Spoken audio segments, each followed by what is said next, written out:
तो blood sugar measure करने के काफ़ी सारे मेथड्स है। कौन से बेस्ट मेथड है आज हम वो डिस्कस करेंगे।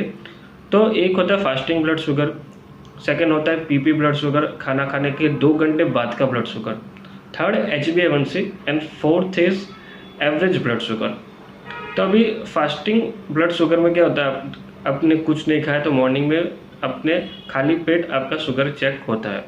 अब इसमें क्या दिक्कत आती है कि कई लोग ये बोलते हैं कि भाई मेरा रात का जो ब्लड शुगर था वो लो था और सुबह फास्टिंग ब्लड शुगर मेरा बढ़ा हुआ आ गया, रात में मैंने कुछ खाया भी नहीं तो मेरा क्यों बढ़ा हुआ है। तो इसमें क्या होता है कि ब्रेन हमारे बॉडी को हर वक्त सिग्नलिंग भेजते रहता है।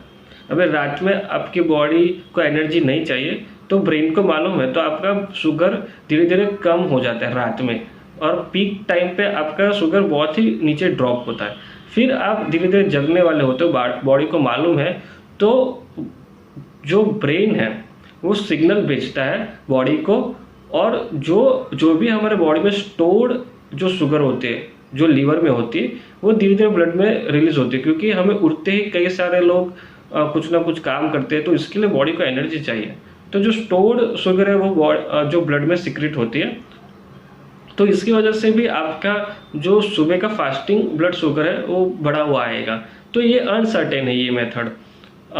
सेकेंड इज के खाना खाने के बाद का ब्लड शुगर, तो ये थोड़ा आप रिलायबल कर सकते हो, लेकिन इसमें क्या है कि भाई आपने क्या खाया, कितना खाया, ये सारे फैक्टर्स पे डिपेंड करता है। अभी कई बार बढ़ा हुआ आएगा, कई बार कम आएगा, तो ये आप एक मॉनिटरिंग के लिए रख सकते हो कि भाई मैंने ये खाना खाया तो मेरा ब्लड शुगर इतना नहीं बढ़ा, मैंने ये खाना खाया तो मेरा ब्लड शुगर बहुत ही तेज़ी से बढ़ा। तो इसके हिसाब से आप मॉनिटर करके आपका खाना भी चूज़ कर सकते हो। तो ये मेथड इसके लिए यूज़ कर सकते हो। तीसरा HbA1c, तो ये आपके 3 महीने का एक एवरेज ब्लड शुगर निकलता है, वो परसेंटेज में होता है। तो उसमें क्या है कि आपके RBCs में जो भी शुगर चिपकता है तो उसको एक कैलकुलेट करके एक एवरेज परसेंटेज निकलता है। तो ये 3 महीने का होता है और काफ़ी सारे कंट्रीज़ में ये यूज़ भी नहीं होता ये मेथड। तो ये इतना क्या है कि ये भी थोड़ा अनसर्टेन ही है।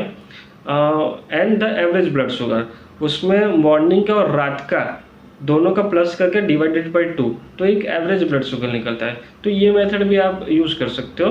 तो मोस्टली ये चारों मेथड में से पीपी जो मेथड है वो आप यूज़ कर सकते हो, खाना खाने के 2 घंटे बाद का ब्लड शुगर, जिससे आप मॉनिटर कर पाओ कि आपको क्या खाना है, कैसे खाना है। फिर ये एक एवरेज ब्लड शुगर, तो ये मेथड आप यूज़ कर सकते हो।